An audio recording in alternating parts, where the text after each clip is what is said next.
ஜீவகாருண்யத்தை மோட்ச வீட்டின் திறவுகோல்னு சொல்லி அது திறந்து உள்ளே எங்கெல்லாம் போக வேண்டும் என்ற வழியையும் காண்பித்தவர் வள்ளல் பெருமானார்.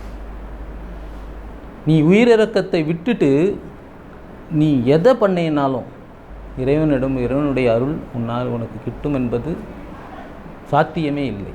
அவி சொரிந்து 1000 வேட்டலின் ஒன்றன் உயிர் செகுத்து உண்ணாமை நன்றுன்னு வள்ளுவர் எழுதினார்.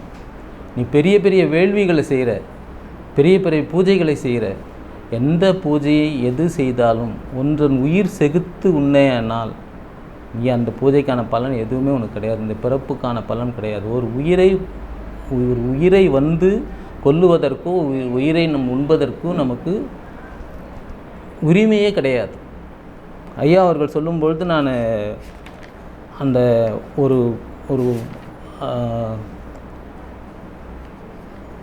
ஔவையாருடைய ஒரு பாட்டு ஒன்று எனக்கு ஞாபகம் இருந்தது. அந்த பாட்டில் ஔவையார் என்ன சொல்லுவாங்க அப்படின்னா,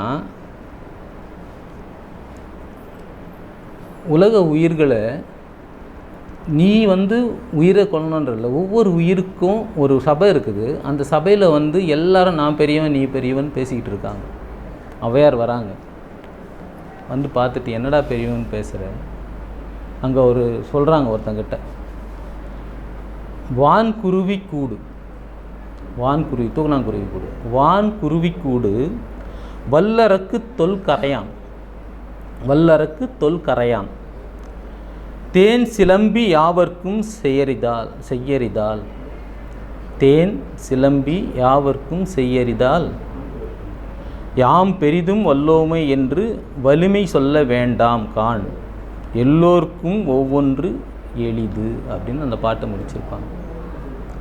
வான் குருவி கூடு. ஏன்னா ஐயா இன்றைக்கி அந்த மெசேஜ் எனக்கு புதுசு. அந்த பட்டாம்பூச்சிக்கு வந்து 2 கிலோமீட்டருக்கு உள்ளது உள்ள இது அதால் ஸ்மெல் பண்ண முடியும் அப்படின்னு ஐயா சொன்னது எனக்கு இன்றைக்கி அந்த தகவல் எனக்கு புதுசு. அப்போ தான் எனக்கு தோணுச்சு, அந்த பாட்டு மறந்துச்சு. அப்புறம் பார்த்து எழுதுனேன். வான் குருவி கூடு, தூக்கணாங்குருவி இருக்குது இல்லையா, நம்ம எல்லாம் பெருசு பெருசுன்னு சொல்கிறோம், எந்த உயிரினாலும் அடித்து சாப்பிட்றோம். ஒவ்வொரு உயிருக்கும் ஒவ்வொரு இயல்பு இருக்குது. ஒரு தூக்கணாங்குருவி கூட்டை நீங்கள் ஆராய்ச்சி பண்ணிங்கன்னா அந்த கூட்டை யாராலையும் கட்ட முடியாது, எந்த இன்ஜினியராலையும் முடியாது. அந்த தூக்கணாங்குருவி கூடு தலைகீழே இருக்கும். தலைகீழே அது பாதுகாப்புக்கு அறிஞ்சு வச்சுருக்கோம். அதால் மட்டும்தான் அதுக்குள்ளே போக முடியும், வேறு எதாலையும் போக முடியாது. ஏன்னா அதில் போய் முட்டையிட்டு குஞ்சு பொறிக்குது அப்படின்னா அந்த தூக்கணாங்குருவி கூட்டுக்குள்ளே ஒரு கிண்ணம் போன்ற வடிவம் அது உள்ளே வச்சுருக்கும். அந்த கிண்ணம் போன்ற வடிவத்தில் முட்டையிட்டு குஞ்சு பொறிக்கும். எவ்வளோ ஒரு படைப்பு, இறை படைப்பில் எவ்வளோ பெரிய ஒரு நுட்பம் பாருங்கள். அந்த உயிரை காப்பாற்றுறதுக்கு இறைவன் அது கொடுத்துருக்கிற அறிவு. வல்லரக்கு தொல் கரையான் அப்படின்னு எழுதுகிறாங்க. கரையான் இருக்குது, கரையான் அழுத்தினோம்னா செத்து போயிடும், சின்னது தான். அது தன்னுடைய எச்சில வச்சு மண்ணில் பிளேட்டாக அடையாக வச்சு அதனுடைய சுற்றத்தோடு வாழ்கிறதுக்கு அது பண்ணுது.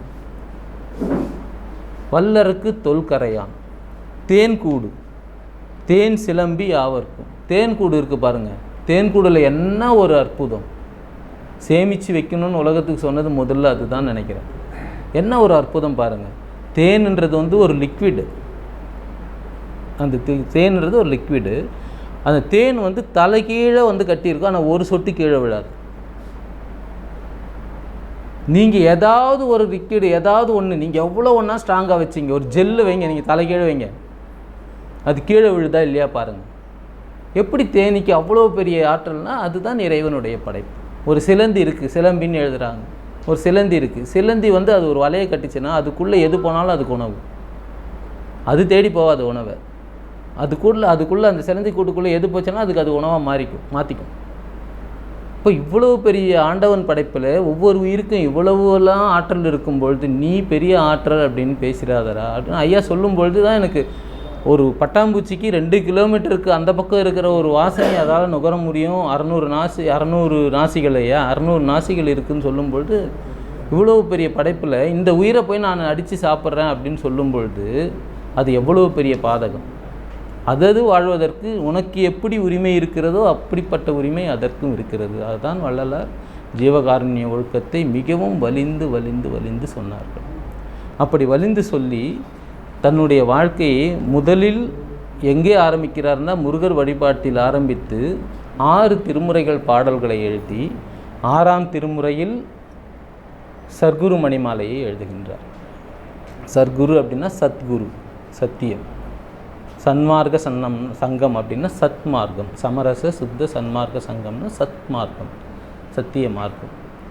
அதில் 25 பாடல்களை நமக்கு கொடுத்திருக்கின்றார். இந்த 25 பாடல்களில் எல்லாவற்றையும் நாம் பேசினோம் என்றால் நிறைய நேரமாகும் என்றதுனால ஒரு பாடலோ 2 பாடலோ நம்மளால் முடிந்த அளவுக்கு சொல்லலாம்.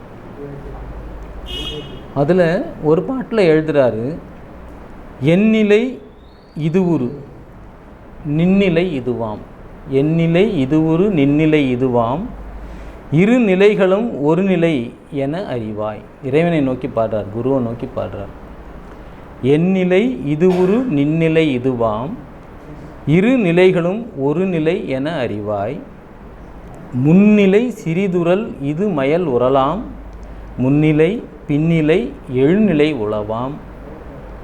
இந்நிலை அறிந்தவன் எழுநிலை கடந்தே இயன்நிலை அடைக என்று இயம்பிய பரமி, தன்னிலை ஆகிய நன்னிலை அரசே தனிநடராஜ என் சர்க்குருமணியே அப்படின்னு அந்த பாட்டை முடிக்கிறார். ஒவ்வொரு பாடல்லையும் கடைசியில் தனி நடராஜ என் சர்க்குருமணியே அப்படின்னு பாடுறார். இதில் எந்நிலை இது ஒரு நின்னிலை இதுவாம்னு ஆரம்பிக்கிறார். அவர் எந்நிலை அப்படின்னு எதை சொல்கிறாரு? குற்றம் புரிதல் எனக்கு இயல்பே, குணமாக கொள்ளல் உமக்கு இயல்பே, சிற்றம்பலவா இனி சிறியேன், செப்பும் முகமன் யாதுளது அப்படின்னு பாடல் எழுதுகிறார். அப்போ குற்றம் புரிதல் எனக்கு இயல்பே என்று அங்கே என்ன சொல்கிறாரு?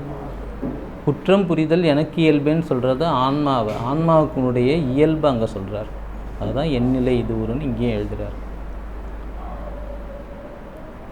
குணமாக கொள்ளல் உனக்கு இயல்பேன்னு அங்கே சொல்கிறது இறைவனை சொல்கிறது, இங்கே நின்னிலை இதுவான்னு சொல்கிறது. அப்போது இந்த 2 நிலைகளை நாம் பார்க்க வேண்டும். ஒன்று ஆன்மா, இறைவன். இந்த இறைவனுக்குடைய 2 நிலைகள் என்ன, ஆன்மாவுக்குடைய நிலைகள் என்ன, இந்த நிலைகளில் எப்படி ஆன்மா படிப்படியாக கடந்து செல்கின்றது அப்படின்னு பார்க்கலாம். ஐயா அவர்கள் சொன்னது போல 36 தத்துவங்கள் இருக்கின்றது. தத்துவத்தை சொல்லியிருப்பார்கள். இந்த தத்துவத்தை ஒரு படியாக ஏறி மேலே போகிறது என்பதெல்லாம் அதனுடைய தத்துவாதீதம் 36ன்றது 96ஆக விரிந்திருக்கும் அப்படின்றலாம் சொல்லுவாங்க. இதில் நம்ம அதுக்குள்ளெல்லாம் போக வேண்டாம். எந்நிலை நின்னிலைன்னு அவர் என்ன சொல்கிறார்? ஒரு ஆன்மாவனுடைய நிலை என்ன, ஒரு இறைவனுடைய நிலை என்ன? இறைவன் 2 நிலை இருப்பார்கள், 2 நிலையில் இறைவன் இருப்பான் என்று நம்ம இது முழுக்க சைவ சித்தாந்தத்தை அடிப்படையாக வந்த பாடம். 2 நிலையில் இறைவன் இருப்பான் அப்படின்று இப்போ சொல்லுவார்கள். ஒன்று சொரூப நிலை, ஒன்று தடத்த நிலை. அப்போ ஆன்மாவனுடைய நிலை, ஆன்மாவுக்கும் ஒரு நிலை இருக்கிறது. 18 நிலை சொல்லுவாங்க. 18 நிலையில் ஆன்மா நிற்கும். அந்த ஆன்மா 18 நிலையில் ஒரு பேஸ் ஒரு 3 நிலை, அதில் 5 நிலையாக பிரிஞ்சிருக்கும். இந்த 2 பார்த்தோம்னாலே இந்த எண்ணிலை நின்னிலைக்கே நமக்கு அவ்வளோ நேரம் ஆகும். முதல்ல இறைவனுடைய நிலையை பார்க்கலாம். இறைவனுடைய நிலை சொரூப நிலை, தடத்த நிலை என்று 2 எழுதுகிறாங்க. சொரூபம் என்றால் என்ன, தடத்தம் என்றால் என்ன அப்படின்னு பார்த்தோம்னா, சொரூப நிலை என்றது நம்முடைய அறிவுக்கு எட்டாத நிலை, சொரூப நிலை. தடத்த நிலை அப்படின்றது இறைவன் சற்று இறங்கி இந்த உயிர்கள் உய்யும் பொருட்டு தன்னை அருவமாக, அருவுருவமாக, உருவமாக தன்னை காண்பிப்பது. இதில் அருவமும் சொரூபத்தையும் வச்சு 2 பேரும் ஒரு கூட்டமாக கொஞ்சம் கன்ஃபியூஸ் ஆகிப்பாங்க. ஏன்னா அருவம்னாலும் ஒன்று தான், சொரூப நிலைனாலும் அதுக்கும் உருவம் இல்லை, சொரூப நிலைக்கும் உருவம் இல்லை, அருவத்துக்கும் உருவம் இல்லாத சொல்கிறாரு அப்படின்வாங்க. அருவம் அப்படின்றது புத்திக்கு புலப்படுவதை அருவம் என்று சொல்வார்கள். சொரூப நிலை என்றது புத்திக்கு எட்டாது, புத்தி கடந்து போய் நிற்கிறது. ஏறார் நிலைமிசை ஏற்றியந்தனக்கே ஆறாறு காட்டிய அருட்பெரும் ஜோதின்னு அங்கே எழுதுகிறார். அப்போது சொரூப நிலை அப்படின்றது அது தாண்டி இந்த 36 தத்துவங்களையும் தாண்டி ஒரு இடத்துக்கு போய் இந்த ஆன்மா இறைவனோட ஐக்கியமாக இருக்கும்பொழுது செய்யக்கூடிய நிலை. தடத்த நிலை அப்படின்னு வரும்பொழுது இறைவன் நம்மளுடைய ஆன்மாவுக்கு சற்று இறங்கி, ஏன்னா இந்த ஆன்மா பேஸாக முதல்ல இந்த ஆன்மாவுடைய 3 நிலையை வந்து என்ன சொல்லுவாங்கன்னா கேவலம், சகலம், சுத்தம் அப்படின்ற 3 நிலைகளை வைத்து சொல்லுவார்கள். ஒரு ஆன்மா வந்து கேவலம் அப்படின்ற நிலையில் அது பிறப்பெடுக்காது. அந்த அதை வந்து ஆணவ மலம் வந்து அது எப்போவுமே பிடிச்சின்னு இருக்கும், அதை கட்டுண்டு இருக்கும் அப்படின்னு சொல்லுவாங்க. போன முறை நான் சொல்லும்பொழுது சைவத்தை பற்றி பேசும்பொழுது அந்த பாடான நிலையை பற்றி விளக்கி சொல்லியிருந்தேன். அது என்ன பண்ணும் அப்படின்னா அதை வந்து இறைவன் கொஞ்சம் கலைச்சி அதுக்கு ஒரு பிறப்பு கொடுப்பான். பிறப்பு தனுகாரண போன போகத்தை கொடுத்து ஒரு பிறப்பு கொடுப்பான். அப்போது அந்த ஆன்மா வந்து சிற்றறிவு உள்ளதாக இருக்கும், இறைவன் பேரறிவு உடையவனாக இருப்பான். இந்த இறைவன் வந்து என்ன பண்ணுவான்னா இந்த ஆன்மா மேலே இறக்கப்பட்டு தன்னுடைய உருவத்தை கொஞ்சம் மாற்றி அருவமாக, ஒரு சில சமயத்தார் அருவமாக வான்வெளியே வணங்குவாங்க. வான்வெளியே வந்து இறைவன் சொல்லிட்டு வணங்குகிற சமயங்கள் உண்டு, நம்மளே பார்த்துக்கிட்டு இருக்கோம். இன்னொன்று அருவுருவமாக இருக்கிறது சதாசிவ நிலை என்று சொல்லுவார்கள். அது வந்து நம்ம இங்கே சொல்லுவது வந்து லிங்கத்தை வழிபடுவது அருவுருவம். ஏன்னா இப்படியும் இல்லாமல் அப்படியும் ஒரு உருவம்னு இருக்கும், அருவமாகவும் அதை வழிபடலாம். லிங்கத்தினுடைய வழிபாடே அருவுருவம் என்று சொல்லுவார்கள். உருவ வழிபாடு நமக்கு எல்லாருக்கும் தெரியும். ஏன்னா இது இறைவனுடைய பெருங்கருணையால் இந்த ஆன்மா துலங்குவதற்கு இறைவன் கொடுக்கின்ற ஒரு கொடை. அந்த கொடை தான், அந்த பெருங்கருணையால் கொடுக்கின்ற கொடை தான் தன்னுடைய உருவத்தை நமக்கு கொடுத்து ஒவ்வொன்றாக நமக்கு காட்டி அந்த உருவத்திலிருந்து மேற்பட்டு படிநிலைகளை கடக்கும்பொழுது இறைவனிடம் அடையலாம் அப்படின்னு சொல்லுவது.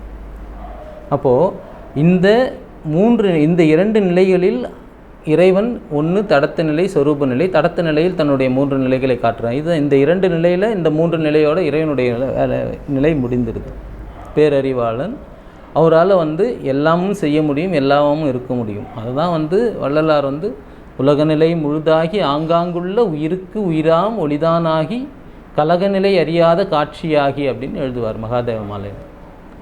உலகநிலையில் எல்லாத்துலேயும் வியாபித்திருப்பான். அதில் இருக்கிற உயிருக்கெல்லாம் உயிராக நின்று ஒளியாக நின்று விளங்கி கொண்டிருப்பான்.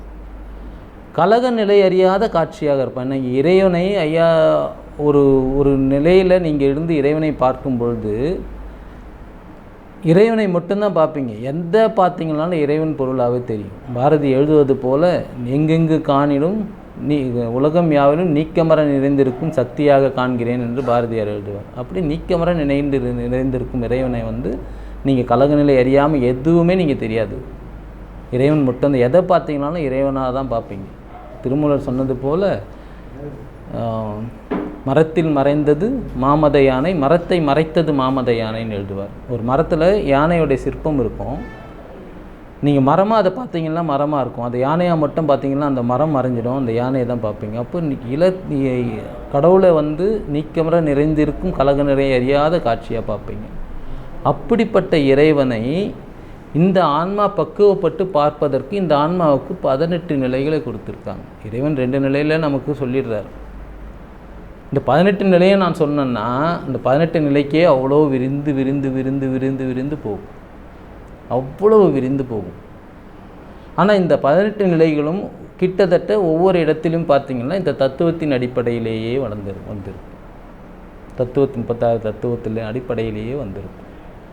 இதில் இந்த ஆன்மாவுக்கு கேவலம், சகலம், சுத்தம்னு சொன்னாங்க இல்லையா? இந்த ஆன்மாவுடைய 3 நிலை, முதல் 3 நிலை.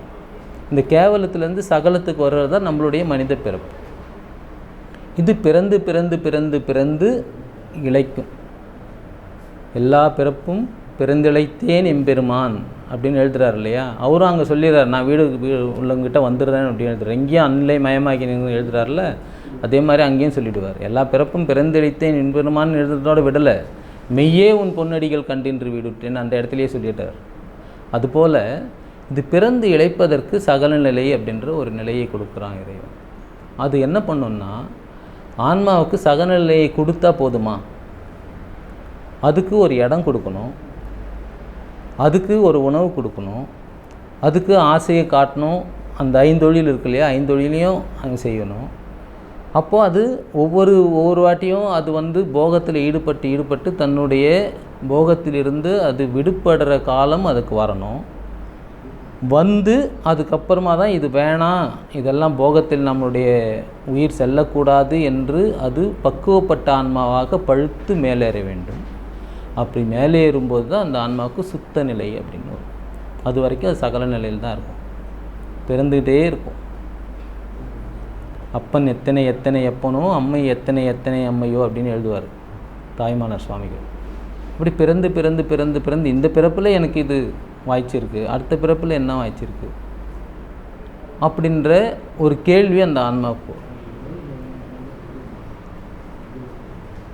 அப்படி வரும்பொழுது அந்த ஆன்மா என்ன பண்ணணும்னா, தன்னுடைய நிலையிலிருந்து ஒரு மனிதன் வாழும்பொழுது அந்த அது வந்து ஒரு 5 நிலையில் அந்த ஆன்மா இருக்கும். 5 நிலையில் இருக்கும். அது என்ன நிலை அப்படின்னா, நினைவு, கனவு, உறக்கம், பேருறக்கம், உயிர் படங்கள். நம்ம எல்லாரும் இந்த 5க்குள்ளே தான் இருக்கும். ஒன்று நினைவில் இருக்கிறோம் எல்லாரும், தூங்குனா கனவு வரும், உறக்கம் தூங்கிடுறோம். கனவு வந்ததுன்னா, கனவுன்றது நினைவுன்றது ஒரு இடம், கனவுன்றது ஒரு இடம். உறக்கம், அந்த கனவையும் நிறுத்திட்டு உறக்க நிலைக்கு போகிறது, அந்த உறக்கத்தையே பேருறக்கமாக மாற்றுறது, பேருறக்கத்திலிருந்து உயிர் படங்கள் வர்றது. இதை 2 விதமாக சொல்லுவாங்க. 2 விதமாக இல்லை, இதை ஞானியர்கள் நம்ம சைவ சித்தாந்தத்திலாம் வகுத்த பகுதி பார்த்தோம்னா, முதல்ல மேலேருந்து கீழே இறங்கும் உயிர் படங்கள். இதே நீங்கள் தியானத்தில் ஞானியர்கள் போகும்பொழுது இந்த நெஞ்சு பகுதியிலேருந்து மேலே ஏறி மேலே போயிட்டு சகஸ்ரநாம நிலைக்கு போகிற அளவுக்கு மாறிடும் அப்படின்னு எழுதியிருப்பார். இப்போது நம்ம உயிர்னு ஒன்று இருக்குது. இந்த உயிர் எங்கே இருக்கும்? ஒவ்வொரு நேரத்துலேயும் நம்ம உயிர் எங்கே இருக்கும்? இது ரொம்ப நுட்பமாக எழுதியிருக்காங்க ஐயா, ரொம்ப நுட்பமாக எழுதியிருக்காங்க. ஆனால் எனக்கு தெரிஞ்ச வரைக்கும் சொல்கிறேன், தவறு இருந்தால் மன்னிச்சிக்கணும். ரொம்ப நுட்பமாக எழுதியிருக்காங்க. ஒவ்வொரு நிலையிலையும் இந்த உயிர் உங்ககிட்ட எங்கே வாசம் பண்ணும் அப்படின்னு எழுதுகிறாங்க. நினைவாக இருக்கும்பொழுது இந்த உயிர் எங்கே இருக்கும்? நீ கனவு காண்றல்ல, கனவு காண்ற நிலையிலும் இந்த உயிர் எங்கே இருக்கும்? உறக்கத்துக்கு போயிட்டேனே இந்த உயிர் இருந்திருக்கும். அப்போ இந்த உயிர் நீ ஒவ்வொரு நிலையிலையும் உன்னுடைய உடம்புல எத்தனை கருவிகள் வேலை செய்யும்? ஒரு நிலையில் இருந்தால் அது ஒன்று வேலை செய்யணும்ல.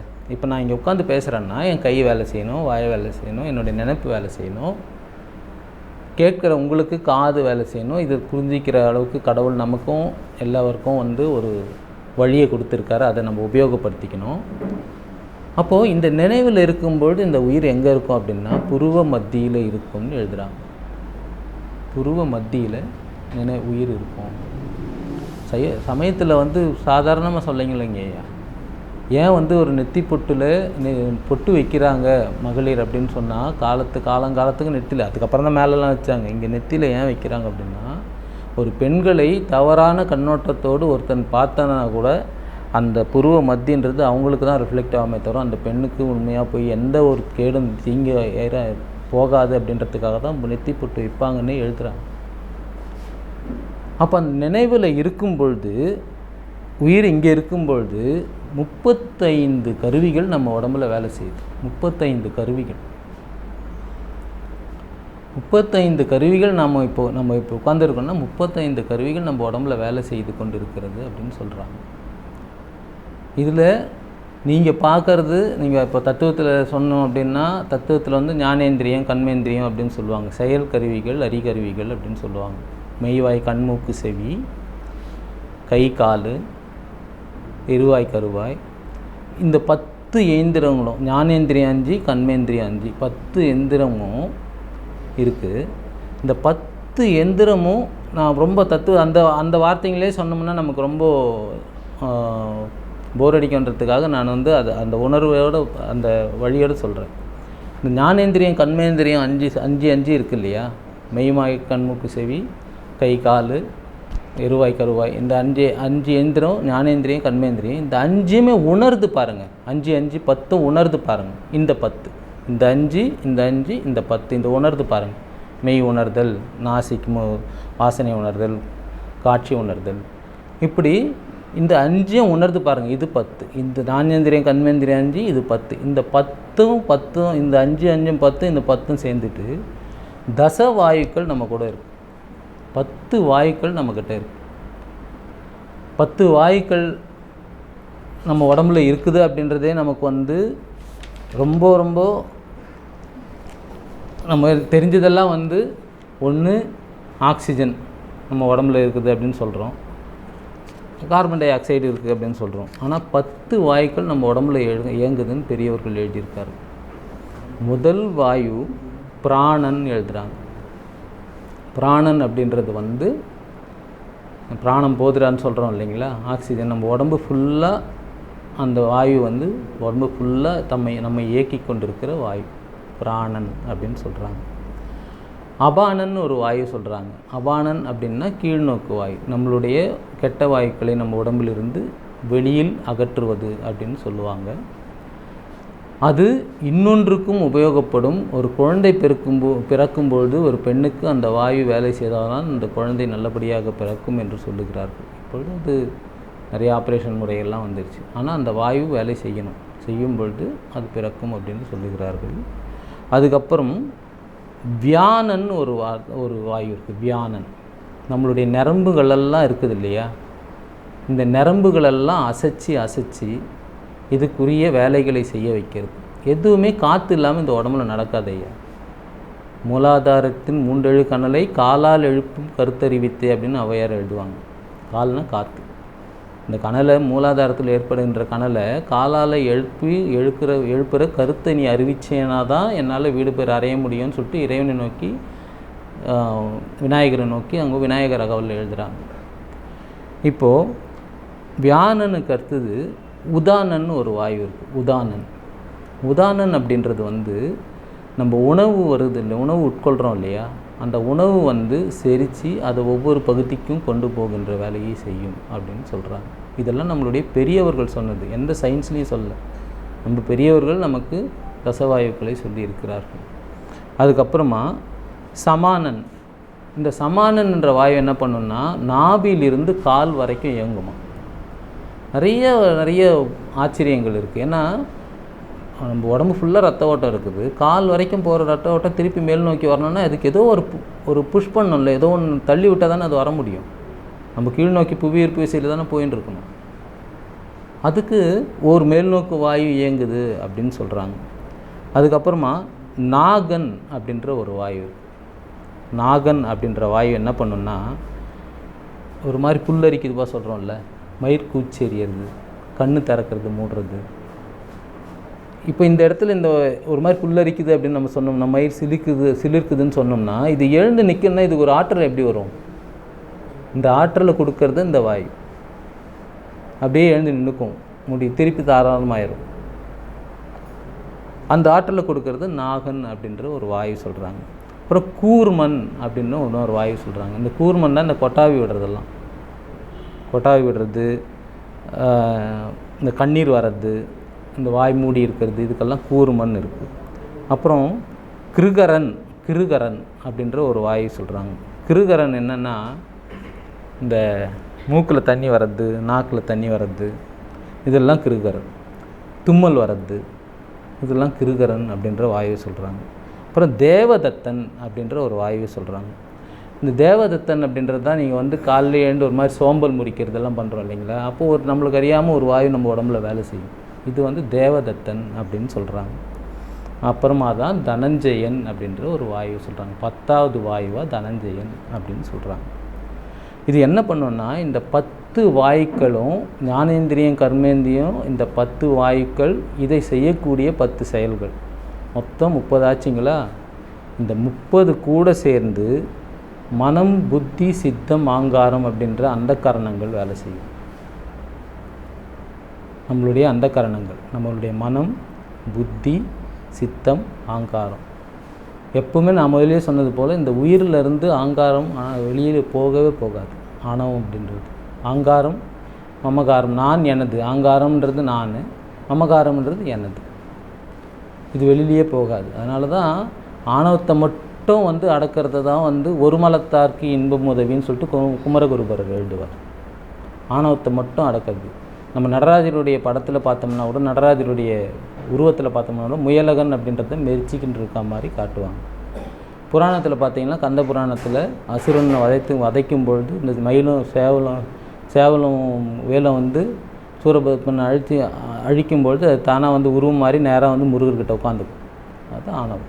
அடங்கி தான் இருக்கும், அடக்கி வச்சுருக்கணும். அதனால தான் வருத்த வித்து போல ஆணவம் இருக்க வேண்டும்னு எழுதுவாங்க. ஒரு மனிதன் அல்லது ஒரு ஆன்மா பக்குவப்பட்டு அந்த ஆன்மா மேல்மை நிலையை அடையும் பொழுது அந்த ஆன்மாவை ஒட்டி இருக்கிற ஒரு ஆணவம் என்பது வந்து வருத்த வித்தாக இருக்கும்னு எழுதுவாங்க. ஏன் வருத்த வித்து அப்படின்னா, ஒரு விதையை போட்டோம்னா முளைக்கும், ஒரு வேர்க்கடலையை போட்டிங்கன்னா முளைச்சிரும், எந்த ஒரு விதையை போட்டிங்கன்னாலும் முளைச்சிரும். வருத்த வித்து அப்படின்னா அந்த வேர்க்கடலையை வறுத்துட்டு போட்டு பாருங்கள், முளைக்காது. அப்படி ஆணவத்தை வந்து அழித்து பக்குவப்பட்டு வச்சுருக்கிறது தான் வருத்த வித்து அப்படின்னு சொல்லுவாங்க. அந்த நிலைமையில் இருக்கும். அப்போ இந்த 10 அது வேலை செய்கிற 10 தசவாய்க்கள், அப்புறம் அந்த கரணங்கள் 4, மனம் புத்தி சித்தம் அகங்காரம். இந்த மனம் அப்படின்றது வந்து என்ன பண்ணும் அப்படின்னா, இதுவோ அதுவோன்னு சொல்லிட்டு பார்த்துக்கிட்டே இருக்கும். புத்தி தெளிய வைக்கும், சித்தம் அதனுடைய முடிவை கொடுக்கும், அகங்காரம் அதனோட உடன் இருக்கும். இந்த 4 முடிஞ்சு கூட என்ன இருக்குன்னா ஆன்மா இருக்கும், நம்மளுடைய உயிர் இருக்கும். இது அத்தனையும் நனவுன்ற ஒரு இடத்துல வேலை செய்கிறதாங்க. நம்மளுடைய நனவில் நம்ம இப்போ உட்காந்துருக்கோம் இல்லைங்களா, இந்த உட்காந்துருக்கிற இடத்துல நனவு அப்படின்ற நம்மளுடைய ஆன்மாவினுடைய நம்மளுடைய 5 நிலையில் நனவு அப்படின்ற இடத்துல இந்த இத்தனையும் வேலை செய்யும். இந்த 35 கருவிகளும் வேலை செய்யும், எல்லா மனிதருக்கும் போதும். இது எப்படியெல்லாம் நம்ம வந்து மாற்றிக்கிறோம் அப்படின்னும் பொழுது தான் நம்மளுடைய பக்குவம் உருவாகும். சரி, நினைவுக்கு அடுத்தது கனவு அப்படின்னு சொன்னேன். மொத்தம் 5 நிலைகள் சொன்னோம். ஒன்று நினைவு, ஒன்று கனவு, ஒன்று உறக்கம், பேருறக்கம், உயிர் படங்கள். இப்போது நினைவு போயிடுச்சு, கனவுக்கு வருவோம். கனவுன்னு வரும்பொழுது நீங்கள் தூங்கின்னு இருப்பீங்க, தூங்கும்பொழுது உங்களுடைய கனவு வருது. அப்போ என்ன பண்ணுவாருன்னா, முதல்ல ஞானேந்திரியம் கர்மேந்திரியம் 5 கருவிகள் இருந்து பாருங்கள். கை கால் இந்த வேலைகளை செய்து பாருங்கள். அதாவது வந்து இந்த ஞானேந்திரியம் கர்மேந்திரியம் இந்த 5 கருவிகள் 10 கருவியும் வந்து செயல்படாது. ஏன்னா நீங்கள் படுத்து தூங்கின்னு இருப்பீங்க. ஆனால் இதனால் ஏற்படுகின்ற உணர்வு செயல்படும். உணர்வு செயல்படுதா? கனவுல உணர்வு செயல்படும். ஒரு நல்ல காட்சியை பார்ப்போம், இல்லை ஒரு துக்க நிகழ்வை பார்ப்போம், நல்ல நிகழ்வை பார்ப்போம், அதை அனுபவிப்போம். அதனுடைய விளைவுகளை ஏதோ திடீர்னு பறக்கிற மாதிரி இருக்கும், நம்ம ஆசைப்பட்டது அடையிற மாதிரி இருக்கும். ஒரு கெட்ட கனவு வரும், ஒரு நல்ல கனவு வரும். இது எதனால் கனவு வருது அப்படின்றது ஒரு பெரிய ஆராய்ச்சிங்க இருக்குது, அதுக்குள்ளே போவானா. ஆனால் கனவு ஏன் வருது அப்படின்னா, ஒரு மனிதன் வினையை வந்து 3 விதமாக செய்வான். வினை நம்மளுடைய கர்மா இருக்குது இல்லையா, நம்ம கர்மாவை வந்து 3 விதமாக செய்வோம். ஒருத்தனுக்கு நல்லதோ கெடுதலோ நினைக்கிறது 3 விதமாக செய்வோம். ஒன்று மனதால் செய்கிறது, இன்னொன்று வார்த்தையால் செய்கிறது, இன்னொன்று செயலால் செய்கிறது. என்னை அடித்தான் அப்படின்னா போன ஜென்மத்தில் அவனை நான் அடிச்சிருக்கிறேன்னு அர்த்தம். இந்த 3 தான் வந்து ஒரு வினையை ஒருத்தனுக்கு நல்வினைக்கு தீவினையாகவும் மாறி மாறி வரும். இந்த 3 வினையில் பெரியவர்கள் என்ன சொல்கிறார்கள் என்றால், நீங்கள் மனதால் நினைக்கிறீங்க பாருங்கள், ஒருத்தருக்கு தீங்கோ நல்லதோ மனதால் நினைக்கிறீங்க பாருங்கள், இது நீங்கள் எப்படி உங்களுக்கு வினையாக வந்து முடியும்? சம்மந்தம் இல்லாமல் கனவு வருது, சம்மந்தம் இல்லாமல் ஒரு கனவுனுடைய தொடர்ச்சி வரும். என்றைக்கோ ஒரு நாள் வந்தது, மறுபடியும் 10 வருஷம் கழித்து அதனுடைய தொடர்ச்சி வருது. இப்போ சம்மந்தம் இல்லாமல் வருது. ஒரு நினைவால் ஒருத்தன் வந்து ஒரு செயலை செய்கிறான் என்றால், ஒருத்தனுக்கு தீங்கோ நல்லதோ, இவன் இப்படி ஆயிடணும், இவன் இப்படி பண்ணால இவன் இப்படி ஆகணும், இப்படியெல்லாம் நினைக்கிறாங்க பாருங்களேன். இதனுடைய விளைவு வந்து இதனுடைய கழிவு, இந்த வினையை கழிவதற்கு கனவு தான் வழி அப்படின்னு பெரியவர்கள் சொல்லியிருக்கிறார்கள். அதில் நீ கஷ்டமும் படுவ சந்தோஷமும் படுவ கனவுல. நல்லா புரிஞ்சுங்க, இதில் 10 தான் ஆஃப் ஆகும். 10 விஷயந்தான். ஞானேந்திரியம் கர்மேந்திரியம் தான் உடலை விட்டு நிற்கும், கை கால் அசையாமல் தூங்கின்னு இருப்போம்.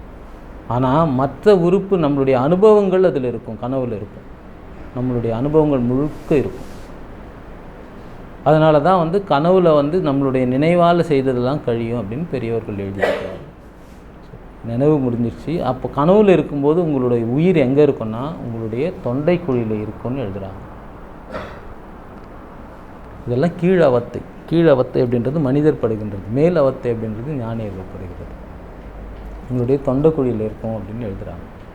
உயிர் நனவாக இருக்கும்பொழுது இங்கே இருக்குது, கனவில் இருக்கும்பொழுது இங்கே இருக்குது. உறக்கத்தில் இருக்கும்பொழுது எங்கே இருக்கும் அப்படின்னா நெஞ்சில் இருக்கும்னு சொல்கிறாங்க. அப்போ உறக்கம் பேருறக்கமாக மாறும்பொழுது இது எல்லாமே நின்றுடும். என்ன இருக்கும்? இந்த உணர்வும் இருந்துடும், புலன்களும் நல்லா தூங்கிடும், இதனுடைய அனுபவம் நின்றுடும். வாயுக்களில் எல்லா வாயுக்களும் இயங்குமா அப்படின்னா எல்லா வாயுக்களும் இயங்காது. பேருறக்கம் இல்லைங்க. அடுத்து வந்து சுழுத்தி, அதுக்கு அடுத்து தான் பேருறக்கம். சுழுத்தின்றது அதான் நித்திரை, ஆழ் நித்திரை. அதுக்கப்புறம் பேருறக்கம்.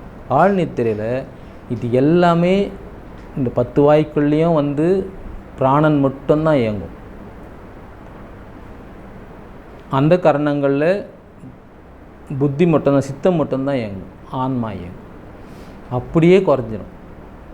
அப்போ உங்களுடைய உயிர் இங்கே இருக்கும், அதாவது நெஞ்சு பகுதியில் இருக்கும்னு சொல்கிறாங்க. அதுக்கப்புறமா பேருறக்கம், துரியம் அப்படின்னு சொல்லுவாங்க சமஸ்கிருதத்தில். துரியம் அப்படின்னு சொன்னால் பேருறக்கம். அது இருக்கும்பொழுது உங்களுடைய தொப்புள்ள வந்து இந்த ஆன்மா இருக்கும் அப்படின்னு எழுதுகிறாங்க. அப்போது 2 தான் வேலை செய்யும். ஒன்று பிராணன், ஒன்று ஆன்மா. பிராணவாயு இருக்கு இல்லையா, அந்த பிராணவாயுவும் ஆன்மாவும் இருக்கும் அப்படின்னு எழுதுகிறாங்க. அதுக்கப்புறம் தான் உயிர் படங்கள்னு ஒன்று சொல்கிறாங்க. உயிர் படங்களில் வெறும் ஆன்மா மட்டும் இருக்கும், பிராணன் கூட நிற்காது. இது வித்தையாக பண்ணும்பொழுது அந்த பிராணன் உள்முகமாக செயல்படும், மனிதனாக இருக்கும்போது பிராணம் போயிடும். அதுதான் வந்து உயிர் படங்கள் அப்படின்னு எழுதுகிறாங்க. இதில் ஒரு பெரியவர் பேசும்பொழுது நான் கேட்டேன், உயிர் படங்களுக்கு என்ன விளக்கம் அப்படின்னா, அந்த பெரியவர் பேசும்பொழுது சொன்னார், ஒரு பாம்பு ஒருத்தனை கடித்தா அந்த பாம்பு கடித்து அவன் இறந்து போயிட்டு அவனுக்கு மூச்சே வராதான், இறந்து போயிட்டான்னு நினைப்பாங்களாம் அந்த காலத்தில். அப்போது அவனை காப்பாற்றுவாங்க பாருங்கள். இப்போ தான் வந்து ஊசி போட்டு எல்லாம் வந்து காப்பாற்றுறாங்க. அப்போ வந்து கருட பாவனை அப்படின்ற ஒரு முறை இருக்குமா. இது மாதிரி எதுவும் தண்ணியில் மூழ்கிட்டால் ஒரு பாவனை இருக்கான், தண்ணியில் மூழ்கிட்டு மூச்சு நின்றுட்டா அந்த பையனை காப்பாற்றுறதுக்கு ஒரு பாவனை இருக்காங்க. இப்போ ஹார்ட் அட்டாக் வரதுக்கு மாதிரி ஒவ்வொன்றுத்துக்கும் ஒரு பாவனை இருக்குமா. ஏன்னா கருடனுக்கும் பாம்புக்கும் ஆகாது. அப்போ கருட பாவனை அப்படின்ற ஒரு முறையை அவங்க பயன்படுத்தி அந்த பாம்பினுடைய விஷத்தை அவங்க உடம்புலேருந்து இறக்குவாங்க. சும்மா இறக்க முடியாது, அவங்க அதுக்காக ஒரு பீஜ மந்திரம் வச்சுருப்பாங்க. அது ஒவ்வொன்றுத்துக்கும் வந்து ஒரு மந்திரம் இல்லாமல் செய்ய முடியாது. ஐயா சொன்னாருங்க, அது எதுக்குமே மந்திரம் இல்லாமல். இப்போ ஒரு ஒரு ஒரு சக்கரத்தை, இப்போ 6 ஆதாரத்தை எடுத்து சேர்க்குறோம் அப்படின்னா கூட எடுத்த உடனே நம்மளால் முடியுமான்னா ஏதோ ஒரு வழியில் போயிட்டு தான் அதுக்கப்புறம் கொண்டு போக முடியும். அப்போ என்ன பண்ணுவாங்கன்னா, அந்த கருட பாவனை பண்ணும்போதே அது பாம்புனுடைய விஷத்துக்கும் பாம்புக்கும் வந்து அது ஆகாதுன்றதால் அந்த விஷமுத்திலே இறங்கிடும் அப்படின்வாங்க. அப்போ திருப்பி அந்த உயிர் வந்துடும், மூச்சு விடுவான் அப்படின்னு சொல்கிறாங்க. இதுதான் உயிர் படங்கள். இதுதான் வந்து கீழவத்தை அப்படின்னு எழுதுகிறாங்க.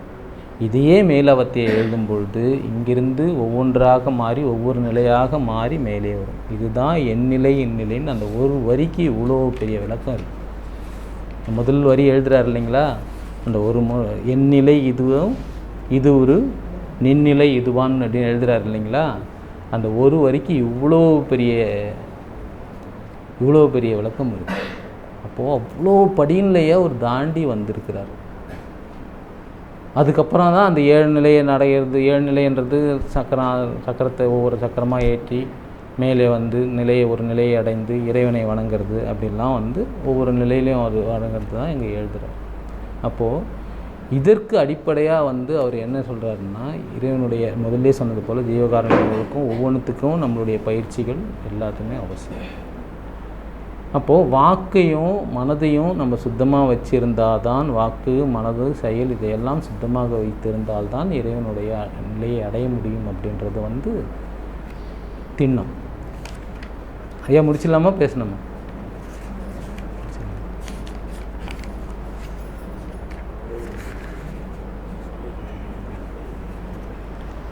ஆகவே நீங்கள் இவ்வளவு பேர் ஐயா சொன்னது போல் இங்கே குறைவான மக்கள் இருந்தால் கூட இந்த ஆன்ம வேட்கையை நம்ம எல்லோரும் பயன்படுத்தி கொள்ள வேண்டும். அருட்பாவை எல்லாரும் படியுங்கள், ரொம்ப எளிமையாக இருக்கும். முதல் நிலையிலிருந்து 6ஆம் நிலை வரைக்கும் அகவல் திருப்பாவனுடைய அகவல் வந்து அதில் சொல்லாத ஒரு விஷயம் இல்லை, சொல்லாத ஒரு நிலை இல்லை. அவ்வளோத்தையும் சொல்லிட்டு இருப்பார் அகவலில்.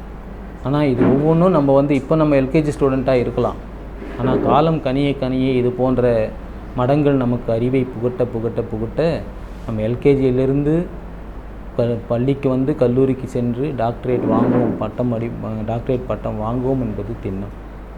ஆகவே ஒவ்வொருவரும் கேட்பது மட்டும் அல்லாமல் நல்ல குருமுகமாக நீங்கள் யாரிடமாவது கற்றுக்கொண்டு இருந்தோம் என்றால் அந்த கற்றுக்கொண்ட வித்தையை கொஞ்சம் இடையறாது பயிற்சி பண்ண வேண்டும். இடையறாது பயிற்சி பண்ணாலொழிய எதுவுமே சாத்தியமாகும். மூலமாங்குளத்திலே முளைத்தெழுந்த கோரையை காலமே எழுந்திருந்து 4 கட்டறிப்பீரேல் பாலனாகி வாழலாம் பரபிரம்மமாகலாம் ஆலமுண்ட கண்டர் பாதம் அம்மை பாதம் உண்மையேன்னு சிவவாக்கியர் எழுதுவார்.